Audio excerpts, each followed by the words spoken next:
Welcome once again to the Old Cow Report, and I'm your host, Chuck Lee, coming to you live from the beautiful downtown tire factory and tire shop, according to Fred. And of course, with me is my rusty, trusty sidekick, Fred the True Stafford. Howdy. Here in living color. Howdy. And of course, we're coming to you live tonight. Howdy. And Fred, you know, this is 1 month from Christmas tonight. Yes. And this is not a recording, this is live. Fred is back with us. We found him out in the snowbank and dusted him off and brought him back in here, and he feels just fine. Yes. Glad to see you again, Fred. Yes.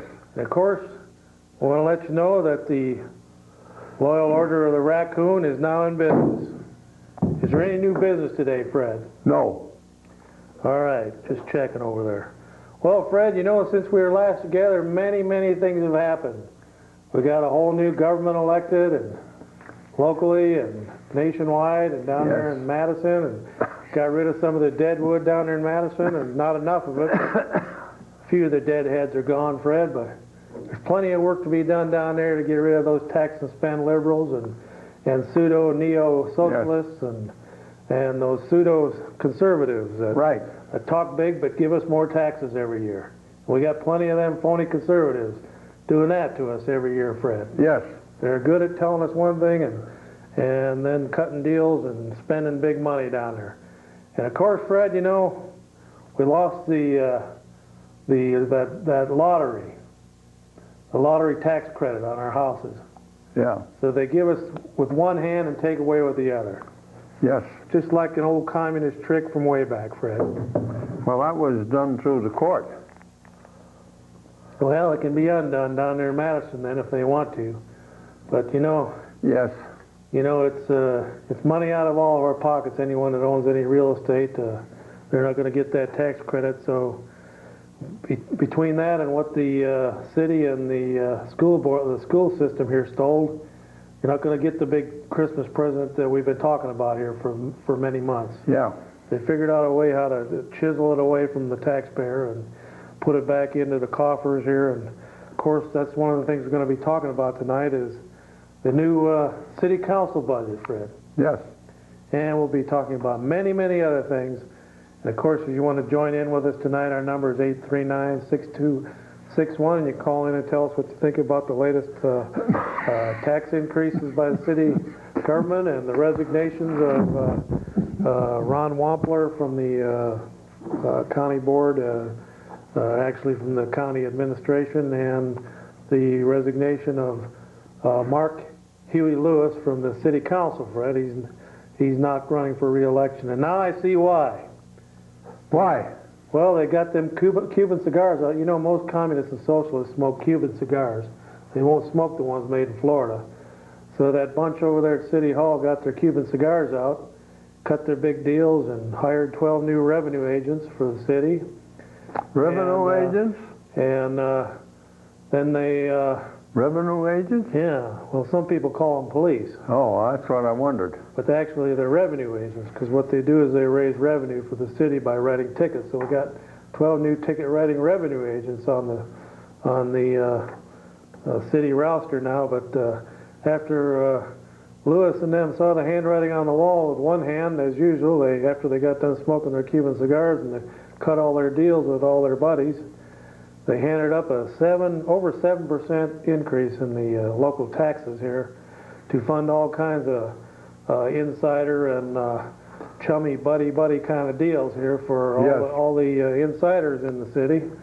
And of course, as usual, the taxpayers take the brunt of it, and they're the ones that get, pardon my English, screwed here in this city, because you have socialists. This is a socialist enclave we have here. Yes. And when you have a socialist enclave, even the big cheese socialists like Lewis, when they see the handwriting on the wall, they tuck their tail between their legs and scamper out of town. We've seen that happen in the past with the past city manager, Anderson, when the tire company here folded before you took it over. I didn't take it over.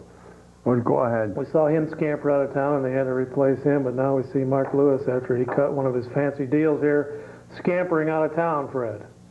And so there will be somebody new taking over at the city council chambers there. And according to Lorraine Lee, that whole outfit, the way they got that thing set up there with the president, is illegal anyway, according to the state statutes. The whole thing's illegal. Yes. Well, anyway, Fred, they gave the homeowners out there, you viewers who are watching that own your home and have tried to stay in it these years fighting the socialist scourge, they've just tacked another over 7% onto your tax bill, or they're going to be stealing out of your pockets again this year. And short of arming yourselves and going down to City Hall and lynching the bunch, you have to get rid of them through the ballot box. Because the communists know only two things, the ballot box and the bullet. And we don't have to resort to the bullet yet. We still have the ballot box. But Fred, what do you think about that bunch down there with their 12 new revenue agents with guns? Well, we needed them, I think. You do? You want to have one down there hanging out in front of your house there? Or write a ticket when you leave the house? Or what? Well, I've seen them hanging out there where the Church of the Latter-day Saints is. That's on well, my I'll tell you street. one thing, Fred. They're going to have to open a new donut shop in town to take care of them. Yeah, you Got think 12 so? more donut eaters on You the think payroll. so, huh? Yep. Of course, the unions and the Democrats ought to be gleeful because there's 12 more people on the unions and they're going to hire all Democrats. That's the way this city's run. If you're a Democrat and you kiss up to the union, you got it made. What do you think about that? I know. Okay, you ought to. Well, what do you got there, Fred? You got a shorty there? I got something from the president of the Family Research Council, Gary L. Bauer, and he says, I know that your first reaction to yesterday's election results is disheartened.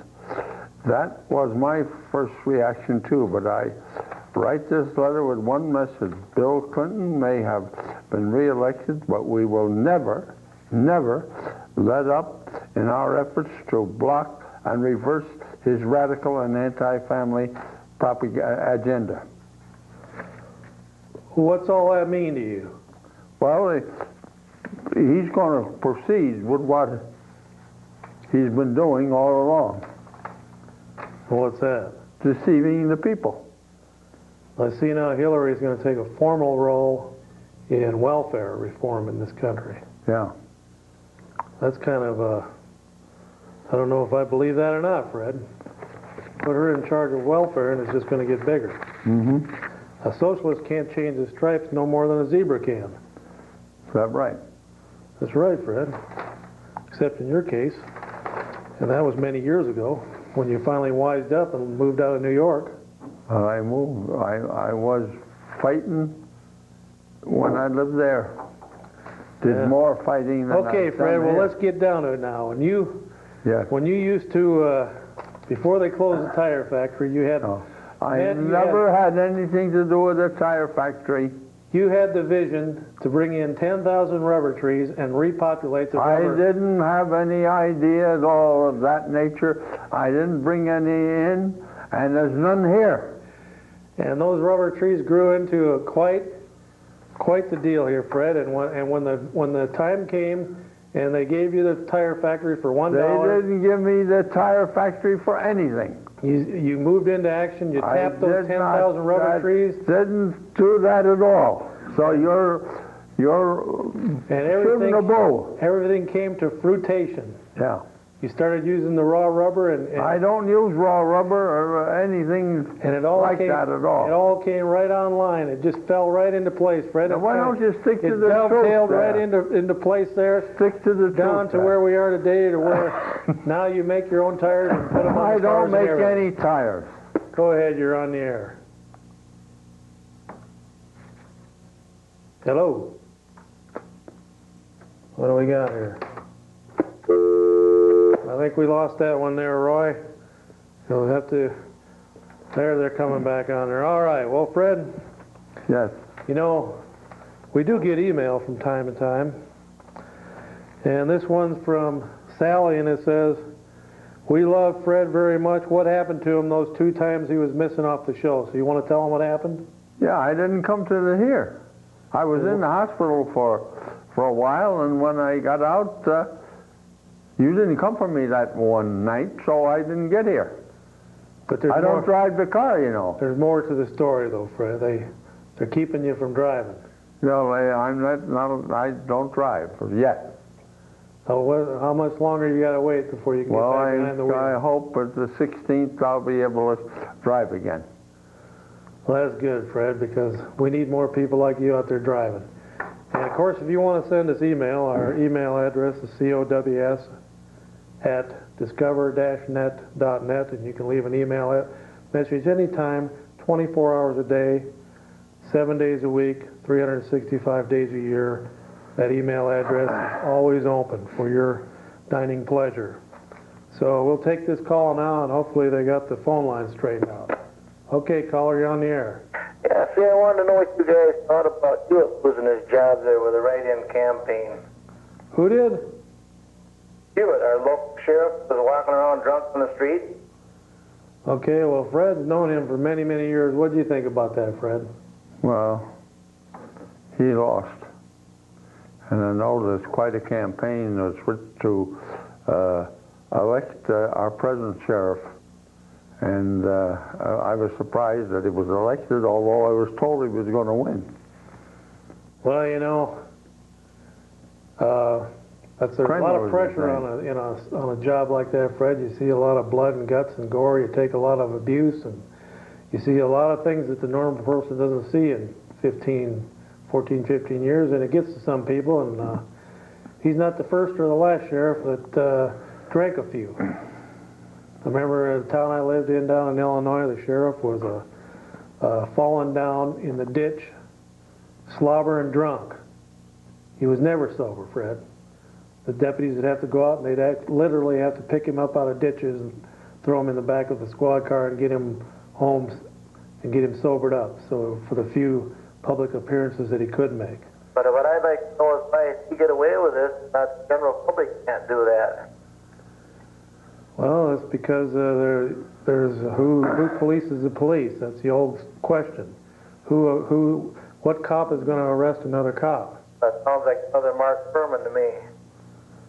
Well, the verdict's still out on Mark Furman. There was a lot of hanky-panky going on there, and whether Mark Furman did what he did, that doesn't excuse O.J. Simpson from slitting two people's throats and watching them bleed to death. And regardless of what Mark Furman did.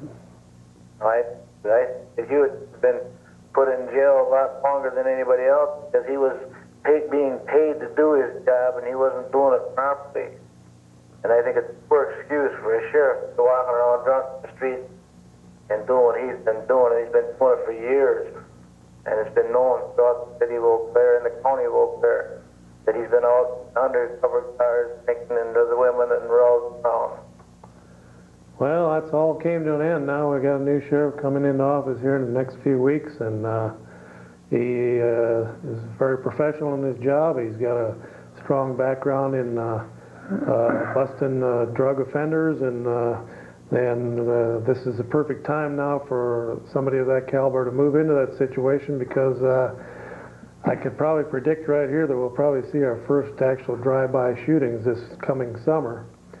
The crack cocaine is in the area now, and there are some young punks running around town with guns and dealing the stuff, and of course there's heroin around and cocaine, and this sheriff here knows a lot of who the dealers are, and if he's got the guts to go out there and start busting them and clean up the streets, whether they're the son or daughter of a lawyer or a doctor, or they're a doctor or a lawyer themselves. Oh, They need to throw all that cigar-filled, smoke-filled backroom buddy stuff out the window now and start busting the dealers and clean up the area. Might also be the son of one of the elite in that city that you didn't mention, such as the superintendent of schools, etc. Well, I haven't heard that, but well, I had nobody's immune from the drug scourge, and nobody's son or daughter is. But the thing is, it's one thing to be addicted or in need of treatment. It's another thing to push it off onto those people that are addicted and pretty much having their own little group of slaves that are willing to give them money to continue their habits. And this sheriff here, well, he knows who those people are, so those people ought to start packing their bags, because I think this sheriff is going to start cracking down on them. I'm thinking it's time for a new change, and I'm glad we got a fresh start with a new sheriff. I think maybe you're right. He'll clean things up, stay out of the saloons, and won't be walking around drunk in the street. Well, they're going to need not only the deputy sheriffs, but they're going to need the police next summer, because you've got some foreign to this area black gangs moving in. They're trying to muscle in on the crack cocaine trade in this area, and you have the beginnings of several different Hmong gangs, and of course you have gangs from the cities and from Milwaukee and Chicago that are going to be vying for the purse strings of the youth in this area, who have that extra money to spend on their recreational use of drugs on the weekends. And of course, that recreational use of the cocaine and heroin could grow into full-fledged addiction, and then to the point where they're dealing. So it could be a long, hot summer next summer, and they're gonna need to hit the ground running as soon as the spring gets here, because La Crosse is already seeing drive-by shootings, and we've been spared that so far. But being as close as we are to the cities and right off the interstate, it's only a matter of time. And of course, you saw in the paper in the last few days where somebody was tossing crack cocaine out of the window of their car and driving 100 miles an hour trying to get away from the police. So they're using this area as one of their staging areas to push the stuff, and it's time to lower the boom on them, no matter what their relatives, where their relatives work, whether they're in city government, lawyers, doctors, whatever. I want to thank you for calling in, caller, and we'll take another call here. And Freddie boy? Yes. What do you got there? Senator Nichols says Congress will reintroduce partial birth abortion ban, and he told an overflow crowd at the opening of the MCCL, the annual state convention in Sherman Park, here, Sherman Place, I should say, here, how Congress will reintroduce legislation to ban partial birth abortion, as well as other pro-life bills. Senator Nichols spoke by telephone link-up and had, after bad weather, canceled his November 15th flight from Washington, D.C. And he says President Clinton wants to make abortion rare, but then he goes and just does the opposite. We got a lot of legislation ahead. Well, Fred, that partial birth abortion is quite the sticky subject, and you know, I've got a drawing of what that procedure entails, and actually what they do is they pull the baby out of the mother's womb all the way up to, they pull feet first so that the head is still inside the womb, and they stick a large hypodermic needle in the back of the baby's skull and suck the brains out while the baby's still alive. Then they deliver the baby without a brain but still with a heartbeat, and I don't know how they finish him off. They must give him a whatever they do, but by the time they get the baby out fully, it's dead.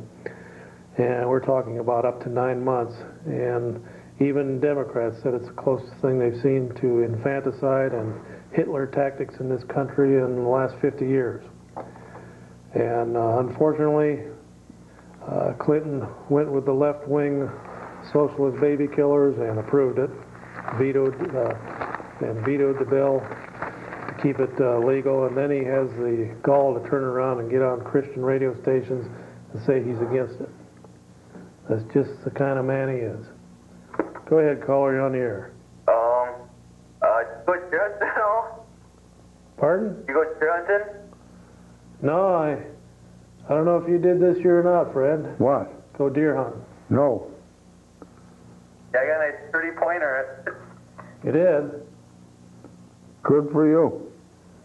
Well, that's good. Maybe you can donate some of the meat to some of the homeless shelters in the area. Of course, there's no homeless, Fred, but there's plenty of shelters. All right, Fred, abolishing the lottery. Gambling opponents say they will mount another push to eliminate the state lottery and curb tribal casinos in the next legislative session, although they admit winning passage won't be easy. I don't want to sound too pessimistic, but I have my doubts. I doubt whether a majority of the legislature would support eliminating gambling at this time, said Fred Risser, Democrat from Madison, who has proposed abolishing the state lottery and with it the legal justification for Indian gaming. Risser plans to introduce a resolution in the new session, which starts in January, to begin the process of repealing the 1987 amendment to the state constitution that legalized the lottery. Yes. Because a federal judge later used that amendment as the legal grounds for allowing Indian casinos in the state, Risser said repealing the lottery amendment also would shut down the casinos. And you know, Fred, there's winners and losers in this gambling in this state. Mostly losers. And if you don't believe me, there's been several armed robberies where people have stuck up banks and gas stations and other things right in this area to finance their gambling debts so that they continue their addiction. And we got plenty of gambling in the state. We got the dog tracks, and we got the lotteries, and we got the casinos, bingo, and blackjack, and not too many dog tracks left. Right, because the casinos pretty much swallowed it up. They're just vacuuming up all the money, Fred. I'll tell you, it has really hit a lot of areas and made them into kind of ghost town areas, Fred. People used to come into this state to go fishing and hunting and for tourism. Now they come in, they go to the casino, they blow their money, and they skip the state real quick. They don't stick around for the fishing and the hunting and enjoying our lakes and Yes. all the beautiful scenery in the state. They're stuck up in a smoke-filled casino somewhere, gambling their paychecks away, or gambling their monthly savings away, or their welfare check cash, or whatever. And it's creating some big problems in this state, Fred. Yes. Real big problems. Bankruptcies are at an all-time high in this state.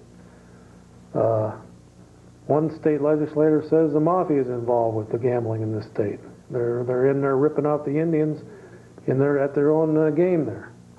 Go ahead, caller. You're on the air. Hi, I've been listening to what you're saying, and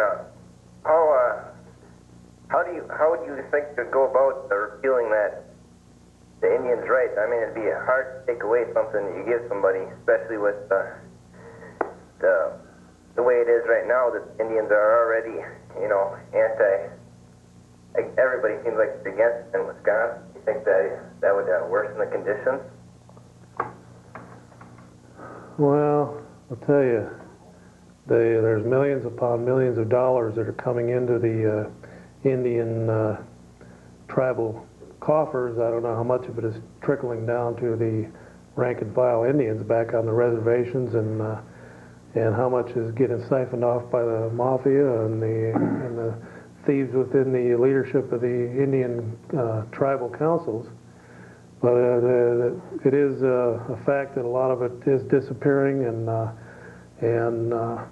it hasn't been it's helped some Indians, but it's hurt others too. And one thing they need to do, if there's so much money coming in, then they need to cut off all the other federal and state programs that are helping Indians. If they got these hundreds of millions of dollars coming in, Fred, they no longer need our welfare support from the state and the federal government. They need to do one thing or another. If they're independent nations, then we need to cut off everything to them and let them be like a separate nation within the state of Wisconsin. And if they want to use our roads, or they will put up toll booths around the reservations and charge them an arm and a leg to go on and off the reservations.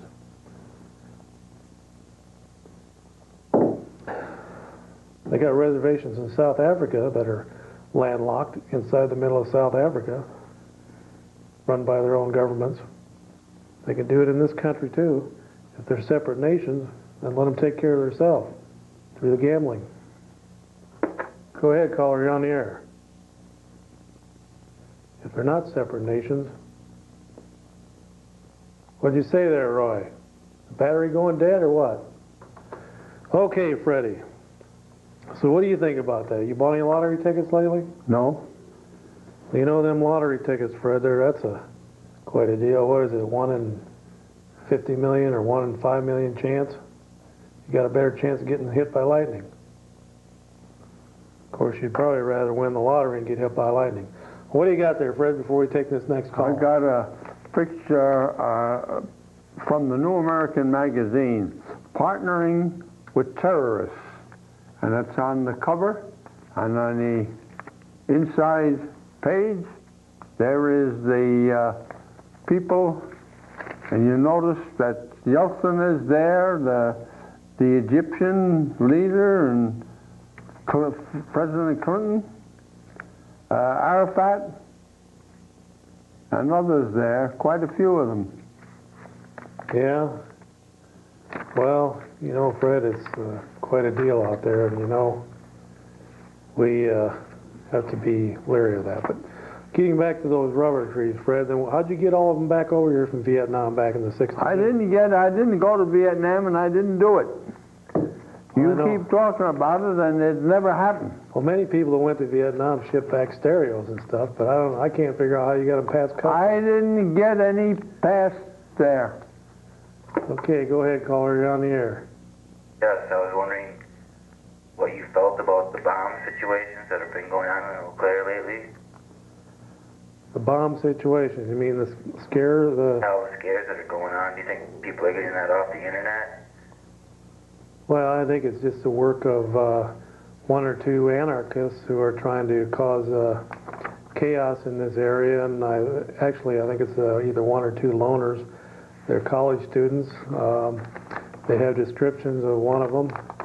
The bottom line is when they do get caught, they're going to get a minimum of 10 years unless they cut a deal and turn themselves in. They're going to do some really heavy time because they've ran up hundreds of thousands of dollars worth of bills to pay for the Army to come up here every time there's a bomb scare, and for evacuations and lost time in businesses, and the police overtime and trying to catch this person, and they're getting a little bit more information every time they call in a bomb threat, and when the hammer comes down, the guy's going to get a minimum of 10 years in prison unless he cuts a deal. Well, I've heard that kids in high school are going to have to wear ID badges to get into school next year. And some of the teachers are wearing them right now. Everyone's IDs will be checked before they get in the doors to see if their students should be at that school or not. Yeah, well, in a way that's a good thing, because if you're not a student, you don't have any business there unless you're there on business with the school administration or formal business. But the school is there for teachers and the students, and they're for an education, and it's not there for guns and drugs. And so what they're doing is just closing some of those loopholes there so that they can get that situation under control and make sure that there's not a lot of weapons in the hallways and whatever. When do you think that the kids would lose their ID badges every day and they wouldn't be able to get into school then?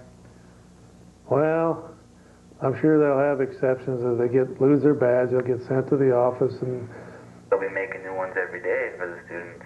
well, they'll probably charge them for it too. Yeah. So they probably won't lose too many. Do you go to school up there? No, my son does. Oh. Well, what do you hear about is there any gang activity going on up here this year? I don't know, he hasn't really talked about it. He said some kids have been spraying mace in the hallways. Yeah, I read something about that. Of course, that doesn't make me feel good, because it was Dave Zien, and through my urging and my writing up a bill several years ago that made mace legal in this state, I wrote up the bill and handed it to Dave Zien, and he introduced it. But back at that time, he was in the minority down in Madison, so he couldn't get it passed. So a Democrat in the majority picked up on it and got it passed. And but that's just one of those aberrations. They don't need to be outlawing the mace, because it has came in handy, and it's came to the rescue in several situations where somebody doesn't want to carry a concealed weapon or a knife or whatever, but they can have a small can of mace in their purse or pocket, and they can spray their way out of a delicate situation. And so and we were one of the few states in the nation that weren't allowed to carry mace, and I think it was a good deal when they finally legalized it. It took several years to get it done, but that's just one of the bills, Fred, that I helped get through and get signed by the governor. Good. Now, what do you got there, Fred? Before we take this next call. I haven't got too much, although I might suppose I could give her ammo. Law fails. This is also from the New American Magazine, published in Wisconsin in Appleton. The Pasadena City Council passed an ordinance requiring the registration of persons who purchase live ammunition. The Los Angeles Times reported that on August 5th, now September 5th, that the 6th, I should say, for a few months, the ordinance was the hardest crime-fighting tool in the country, with similar measures introduced from Azusa to Beverly Hills. A year later, the City Council determined the measure had little or no effect in stopping violence. Well, that's for sure, Fred. Now, when they order a set of radios, Fred, can they just come right in and put it up on the hoist, or does it take do they have to? Well, you can't find out from me because I don't know anything about them. You tell them about it. You know more about it than I do. Okay, go ahead, caller. You're on the air. Fred, it's good to see you back. Yes. There you have it, Fred. There's one. Look good, Fred. Thank you. Breath of fresh air. Yes. They, Now, would you like to order some radios while you're on there? order some what? Radios. Fred Play took, radios? I don't have anything to do with radio. well, when Fred took over the tire factory, I didn't take he it was over. in shambles, and he, of course, he had the foresight to bring back 10,000 plants from Vietnam, rubber plants. That's baloney. And now he takes the raw rubber and he goes through the whole process of making a tire, and he'll even, right at the end, he'll even put them on, and it's all one process. They don't make tires from rubber anymore. That's a plastic. Well, what'd you do with all the rubber trees then? I didn't have any. Oh.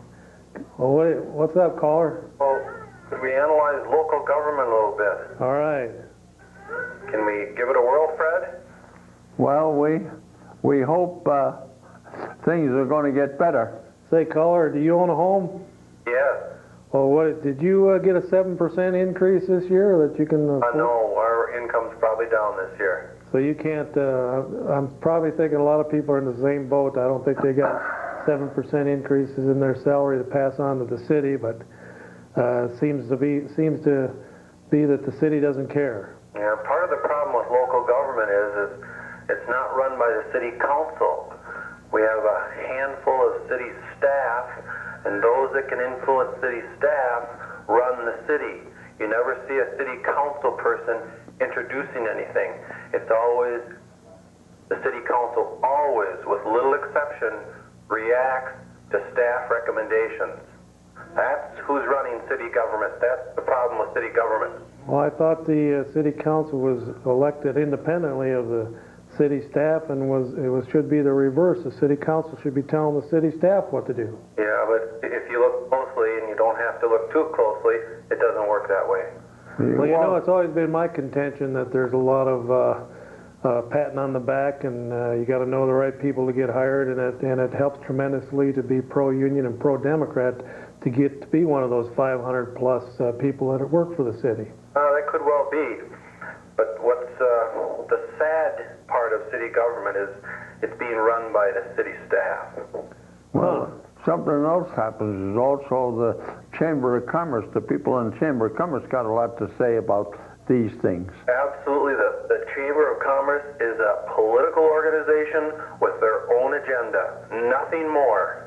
Right. Well, you know, I noticed here in the last year, the banksters have kind of moved in there, and they've got their mouthpiece on the city council now. They're doing a lot of wheeling and dealing, and of course, one of their latest wheeler dealer type cigar smoke-filled room deals was getting rid of that Sioux Line building for $1 to some other insider cronies to put up a high-rise, but they're going to do it under a TIF district so that the taxpayer ends up footing the bill. Sure. There's less and less taxpayers to pay the taxes.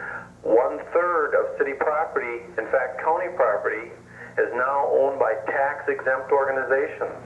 You know, I got a printout from the city on that about a year ago, and it was about almost an inch thick of the properties that are off the tax rolls in this area, including federal government buildings and up and down the line, churches and nonprofit organizations. But there was even, you know, what even surprised me is NSP doesn't pay any real estate taxes. Oh, I guess I didn't realize that. And all the money that they overcharge people in their heating bills, and they don't pay one dime of real estate taxes. Isn't that I don't know when the taxpayers are going to wake up. Even the people at the county level are starting to explore other ways to raise revenue. One of the ideas that have come up is a sales tax, expanding the sales tax. And maybe it would be a good idea if they did away with attaching real estate for revenue. Maybe they should go to a complete consumption tax. That way it's distributed through all the community to help pay the load of government. Well, the way it is now, you can come into this city and rent a property. You don't have to pay any taxes, but so you're not going to be part of, except through your rent, you're paying the landlord's part of his taxes. But to own property and to own it for 20, 30 years and pay those exorbitant taxes and plus those special assessments whenever they fix the sidewalk or fix the road or anything like that. They tack on a special assessment. Well, that's part of being in a city. The city's supposed to take care of the roads and the sidewalks. That's right. And the police department and the fire department. That's their main functions, is having a police department, a fire department, providing us with lighting and roads and sidewalks. That's right. It should be distributed evenly. Yes, To because go to a complete consumption tax and get rid of the property attachment for taxes. Of course, when you have the pinkos and the people that sit on the city council only reacting to staff recommendation, that's the problem. Fred, what do you say? Don't we need to change the taxation process? I think you need to change the people who are in the city council. Yeah, that's true. Yeah, but you're in a position to try and influence public opinion here. well, the new people. And tax and order. Get rid of attaching real estate for revenue. All right. The problem is you have a lot of elderly people that own property that bought into the American dream, and they bought a house, and now their monthly tax bill on that home is in many cases more than what their monthly house payment was to pay the house off. That's exactly right. It used to be a prideful thing to say I own real estate. Today you're kind of a fool. Well, I'm still a fool. I still own a few lots, but I've sold off my lots in Altoona because the taxes on one lot over there were pushing $500, and it was just a vacant lot with no improvements on it, and I couldn't see paying $500 a year to enrich the socialists on the Altoona City Council. Yeah, I don't know when the elected officials will respond to the citizenry and come up with a new form of revenue. This property thing isn't working. Well, it goes back to the people that buy into the American dream, and they find out it's an American nightmare. Yeah, that's exactly right. Hopefully it'll be another caller that will kind of advocate this type of thing. Well, it sounds like you're paying your share of taxes out there, and I hope that the burden, this here extra 7%, isn't the straw that breaks your camel's back. Yeah, that's right. Thanks. Keep up the work. Thanks for calling in. Of course, Fred, in many situations, it has actually forced the elderly I know. to sell off their homes. I found that out when I called on people in what do they call it? I lived in one of them for a short while, and that House, or no, that was on MacArthur, and this was low income families, oh, okay. low income housing, Well, they're forced out of their being homeowners, and they were in theirs. and they lose their home. They have to sell it because they can't pay the exorbitant real estate taxes. Right. And so they become they become what they don't want to be, and that's a liability. They want to be independent. They want to live in their own home. Right. But when it comes down to you have to sell your silverware in your home or your wedding ring to pay for your real estate taxes, or to pay for you got to decide between real estate taxes and heating oil for the winter. It's enough is enough, Fred. When will the socialists wise up and quit thinking that they can just throw more money at a problem and solve it? They haven't solved them yet. I don't know. And then they steal the money out of your pocket to give to somebody else down the street. Right? Go ahead, caller, you're on. How you doing, Chuck? All right. Hey, some friends of mine and myself wanted to call you guys up and wish you a happy Thanksgiving. All right, thank you. And especially a couple of the neighborhood ladies, they think you guys are hot. They do. They do. They really do. See that smile on Fred's face over there? Look at that. He knows it, doesn't he? I want to give you guys a big head, but I want you to have a good Thanksgiving. All right, well, thanks for Same to you. calling in. You betcha. Bye-bye. Of course, you know Fred is a ladies' man. And Betty gives him a hard time about it all the time. She says he's always giving the women an eye. And there's nothing wrong with that, That's Fred. the only thing I got to give them.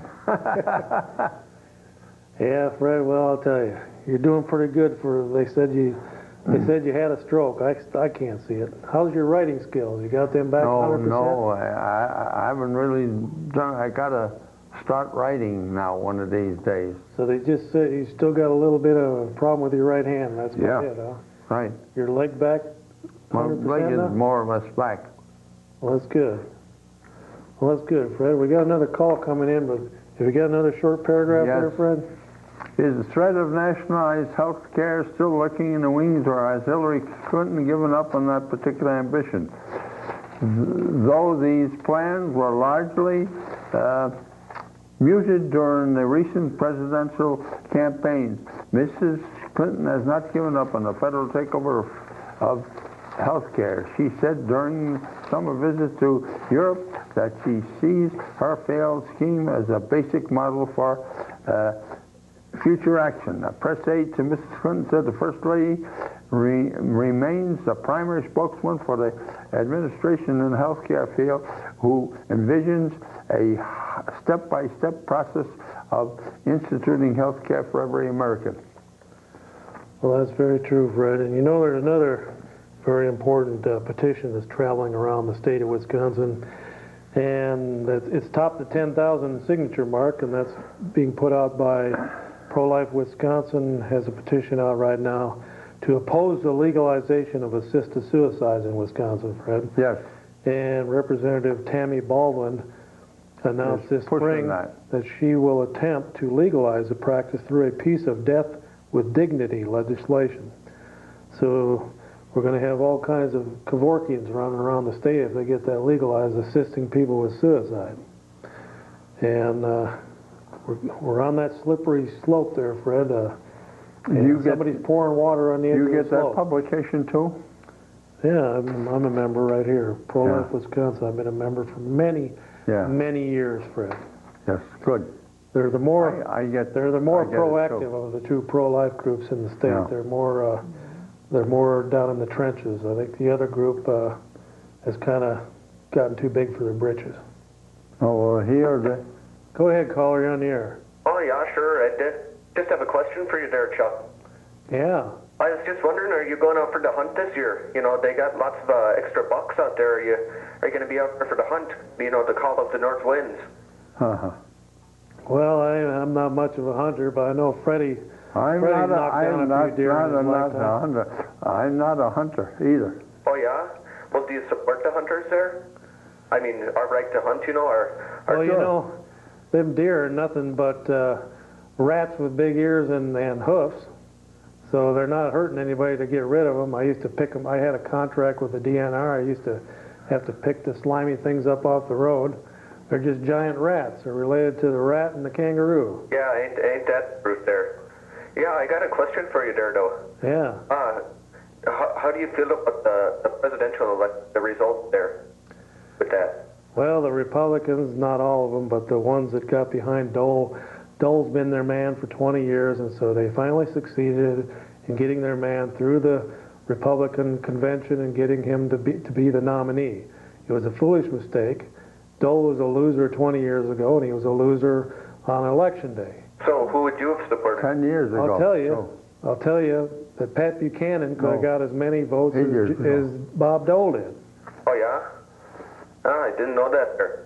But the thing is Bob Dole was not the man to be out there in front. It should have been reversed. Should have been Jack Kemp leading the way, and Bob Dole was his vice presidential candidate. But these hardcore Bob Dole people that have been around for 20 years trying to get him through that nomination process finally did it, and they think they succeeded, but all they did was succeed in giving us one of the worst defeats since Barry Goldwater. Yeah, that's quite a defeat, like 33% or something there. And now the thing is you got to remember though, Barry Goldwater got swamped back in '64. Oh yeah, sure, yeah. Guess what happened in '68? We had a Republican president. Yeah, that's right, you know, the glorious days of the Republicans.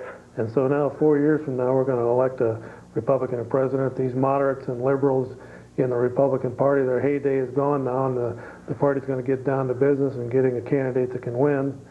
And you see now that Haley Barbour is tucking his tail between his legs, and he's leaving as chairman of the Republican Party. And so there's going to be fresh new blood in there to march on to victory in the year 2000. Isn't that right, Fred? Ain't that? I hope so.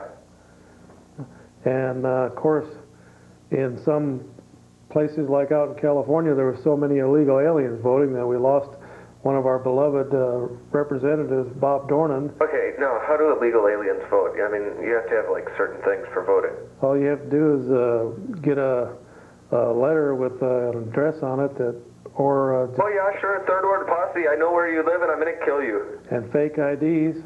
You can buy a fake ID on pretty much any street corner in East LA or in San Diego for $100, and all you got to do is walk in and vote. It's no big thing. The only way they're going to stop all that stuff is either to do a computerized scan of a thumbprint or a handprint, and when you walk into a voting booth, you put that hand on the screen and it scans it. And if you voted more than once, it kicks it out and says you can't vote, and there'll be a cop right there to arrest you for vote fraud. It's the only way they're going to get around it. Something else done. The president ordered the INS, is it, to Immigration Service to get as many people registered to vote as possible. Well, Clinton rammed through over 1 million illegal aliens, Right. made them citizens. Some of them couldn't even read. 50,000 of them were felons. Ran them through, gave them American citizenship so that they could vote and get in. Became citizens just a few weeks before the elections. Of course, that was the extra margin in some of these close races in Spanish-speaking areas, Fred. Yes. If you had a Spanish candidate that was the margin of victory for the left-wing socialist radical Democrats in this country. Go ahead, caller, you're on the air. This is the night for government? Yes. State government. Now that the lottery credit lost cause, we should just dissolve the entire lottery system in Wisconsin. All we've got now is another government bureaucracy. Fred, Yes? comment on that for us. Good. Well, you know, a lot of people were looking forward to that lottery credit to kind of help ease the burden of these overbearing and repressive real estate taxes. Exactly. I was looking forward to that at the end of the year here to help ease the pain of paying off to these socialist bandits, but now they're going to get more than ever. Exactly. Fred, what's the solution for that? Dissolve the whole lottery. Don't you think? Well, it might help. Well, all we've got now is another state bureaucracy. Yes, yes. That lottery, I don't know if it's helping now or not, because it has, like you say, it's created another bureaucracy with $70,000 and $80,000 and $90,000 a year bureaucrats shuffling lottery tickets around the state, and they had to open up several new offices to run the thing. And No, they closed them. but there still are a lot of them open, Fred. They Oh, have the bureaucracy's still there, Fred. Fred, get on the phone with your legislative friends and Yeah. get that out of the state. The trouble is, caller, it's the Republicans that keep propping it up. We got Democrats that want to outlaw it. Yeah, Republicans, Democrats, it's just another bureaucracy. We've got to get rid of it. Fred, you got to help us on this one. Yeah. See, Risser's kind of considered a liberal, but he's out there pushing to outlaw the lottery and the Indian gaming. And who's the guy that, I keep forgetting his name, I ran against him 2 years ago, that got beat by Gunderson? Well, he had a committee that did a study on gambling in this state, and it didn't come out good. He said it's creating gambling addicts, and it's causing bankruptcies, and there's a mafia influence in it. And Yeah, well, we can leave the Indians alone, but we can sure dissolve the state lottery program. well, say you open up a little resort up there in northern Wisconsin, and you thought, well, here I can retire and now have my little resort, and I'll have all these tourists come up there, and then all of a sudden this Indian gaming opens up and your boats are sitting there rotting because no one's using your resort anymore. They've shut down resorts because people are blowing their money in the casinos. Yeah, well, I don't know. We don't have that much control over the government, the Indians of their own country. And you know, Eau Claire is the gateway to the north and to that stuff there, and it's hurting Eau Claire too because they're not spending as much here. They're zipping right up to Turtle Lake and to the other gambling casinos. Yeah, well, that's a separate issue, but the state lottery is something we should get rid of now. We have an opportunity. Well, Fred, I'm looking at an ink pen here you're letting me write with, and it says Tommy G. Thompson. Now, was this given to you as a favor, or? I had a picture taken with him down in Madison when they passed the obscenity statute. Here's an ink pen that Freddie got right from the governor. There it is. It says Tommy G. Thompson right on it.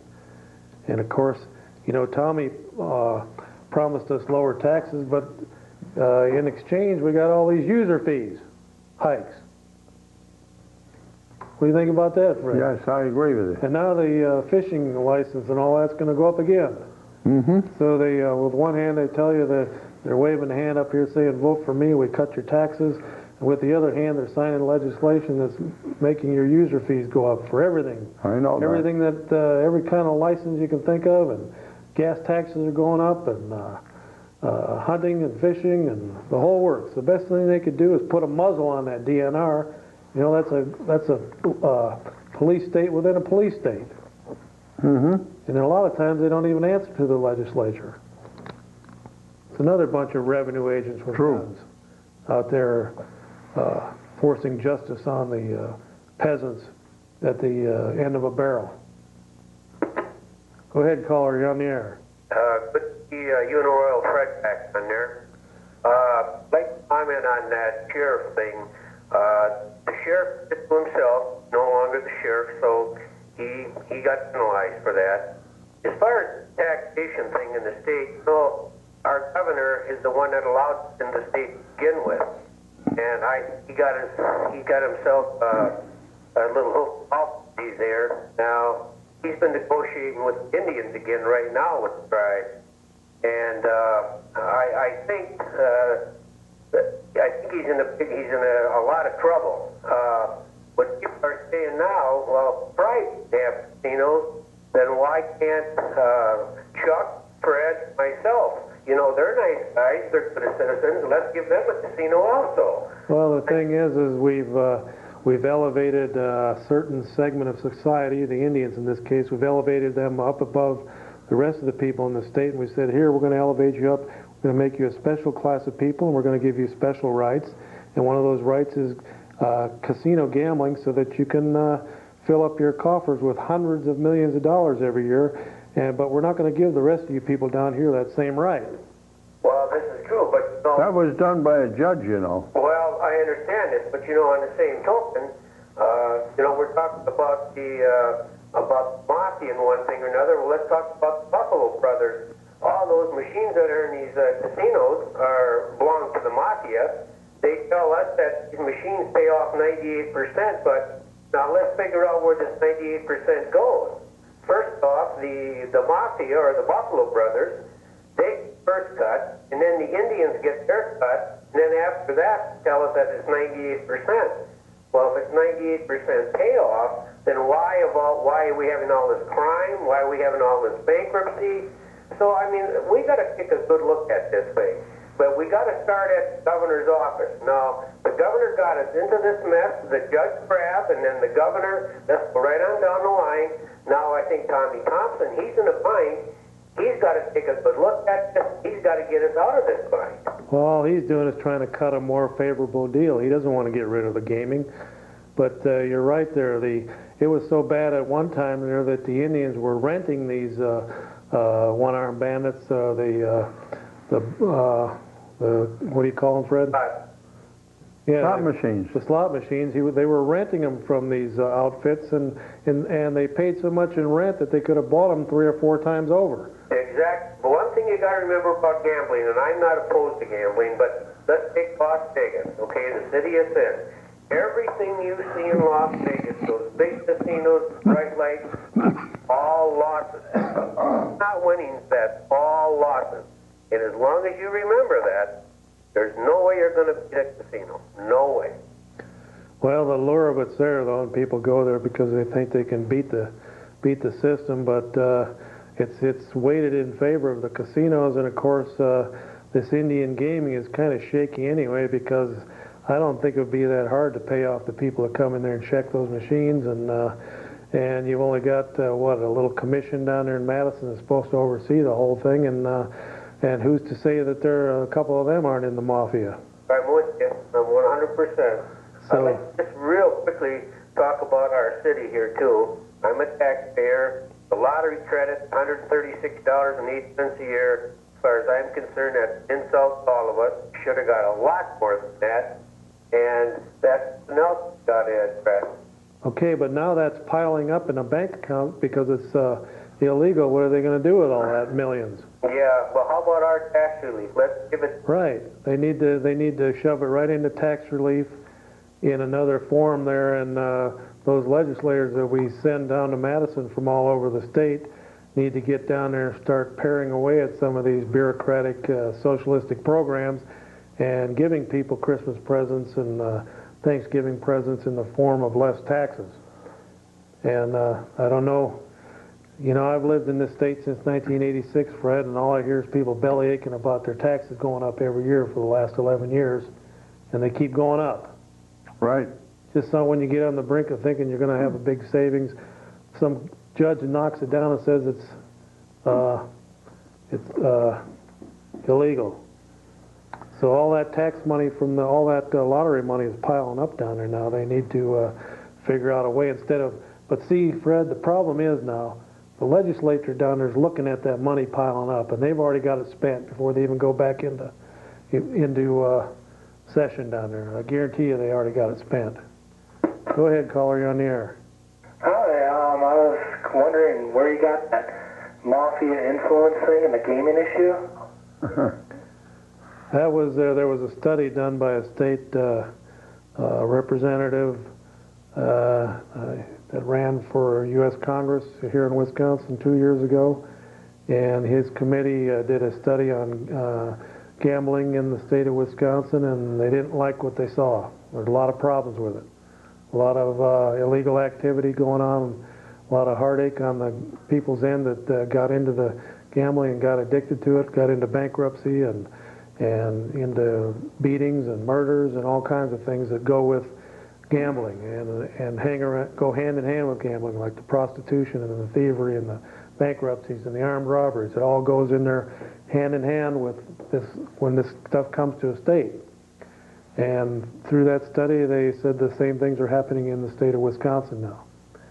And that's why this was a Democratic committee that did this study of gaming in the state, and that's why the Democrats are the ones that are leading the way to cut off the gambling now in the state and the lottery and get rid of it all, because for some reason the Republicans, I don't know if it's they get part of their campaign finances from gaming or what the deal is, but they're not too hot on getting out there and trying to close it down.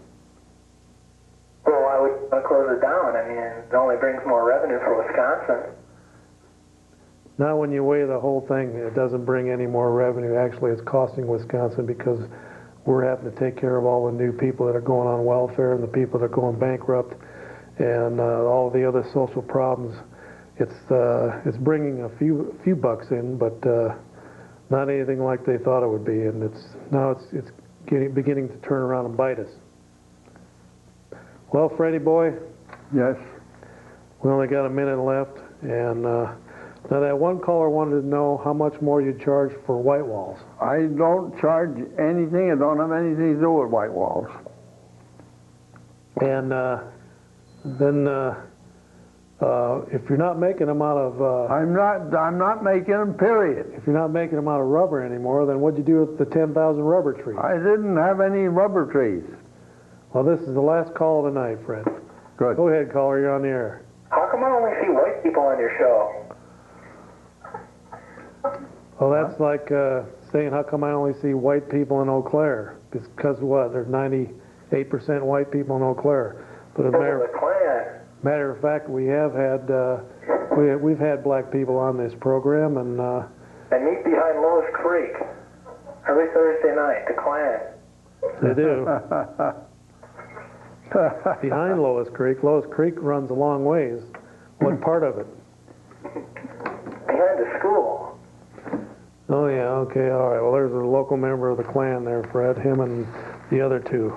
All right, well, we want to thank you once again for tuning in, and of course, my director is Roy Rogers Hoff Sr., and he was related to Wild Bill Cody on his mother's side many, many years ago, Fred. And of course, we want to thank Fred the True Stafford for being on, and I've been your host, Chuck Lee, and we'll see you again right here on the Old Cow Report next time. And of course, that ends this meeting of the Royal Order of the Raccoons, and Yes. we want to say adios, amigos. amigas. Arrivederci, Roma. We'll see you right here next time. Good night.